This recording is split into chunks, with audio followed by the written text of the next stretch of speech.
Rebecca, and today I'm going to be recommending some authors for you guys. These are all authors that I have recently discovered during 2016. 2016 was the first full calendar year that I have spent reading and doing booktube. So, with that being said, let's talk about those authors. The first author that I discovered in 2016 ended up being one of my most favorite authors of the year, and I talked about this book in the Winter Wonderland book tag that I've done. It is Maria V Snyder. She's the author of the Poison Study series, Poison Study, Magic Study, Fire Study, all those books. Her writing was so impeccable. I loved it so much, and that book just kind of opened up a whole new world for me because I hadn't really been much of a fantasy reader until I read that book, and that's really saying something. So if you are wanting to kind of get into fantasy but you're not sure if you'll enjoy it, I definitely recommend checking out Poison Study because there's so much more to it than the description of the book, and I really do think that there's something in that book for everyone. The next author that came into my mind was Jennifer Niven. She's the author of All the Bright Places and Holding Up the Universe. I really enjoyed All the Bright Places. I'd been putting it off because I wasn't sure if I would like it, but in the end, it ended up reminding me of Paper Towns a little bit, and that's one of my favorite Jen Green books. I just thought that Jennifer Niven's style of writing was really fresh, and it took some old-ish tropes that I've read a lot of times and put a different spin on them, and I really appreciated that. One author that I'm really glad I got into was Morgan Matson. I read my first Morgan Matson book this summer. It was The Unexpected Everything, and that was such a hefty book, but I read the majority of it in one sitting, and it didn't feel like I was reading a 500-page contemporary book.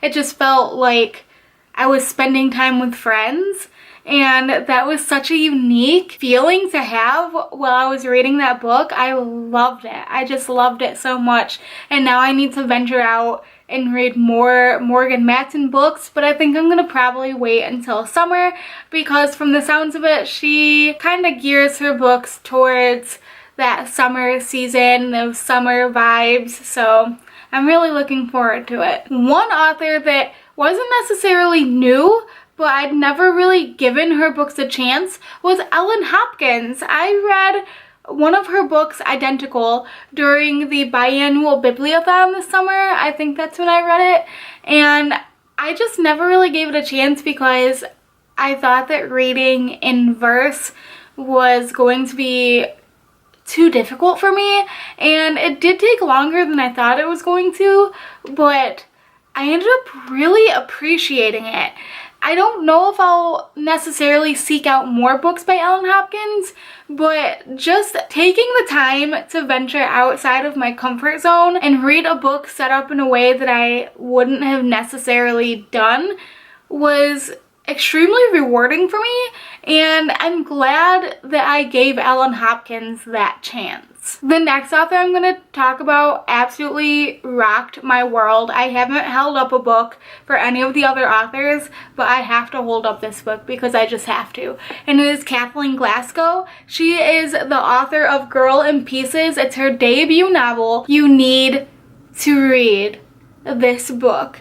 It is a self-discovery journey, a recovery story. It is so heart-wrenchingly beautiful. I can barely even wrap my mind around it. I can't rave enough about this book. I can't even put into words how this book made me feel. It was so good, so unique. Everyone needs to read this book, and I really hope that Kathleen Glasgow decides to write more books in the future because this was phenomenal. And the last author I discovered this year, which by no means was a new author, I just never really read any books by her, was Colleen Hoover, and I read It Ends With Us, and I loved it. I loved it so much. I'm so glad that it was my first Colleen Hoover novel that I read, and now literally everyone has been telling me that I need to read more Colleen Hoover.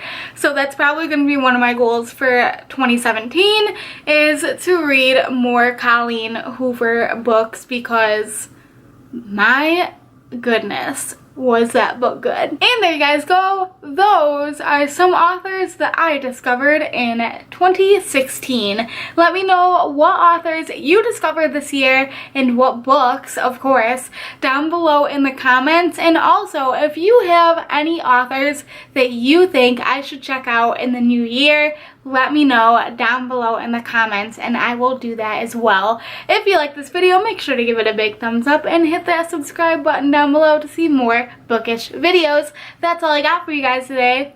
I'll see you tomorrow.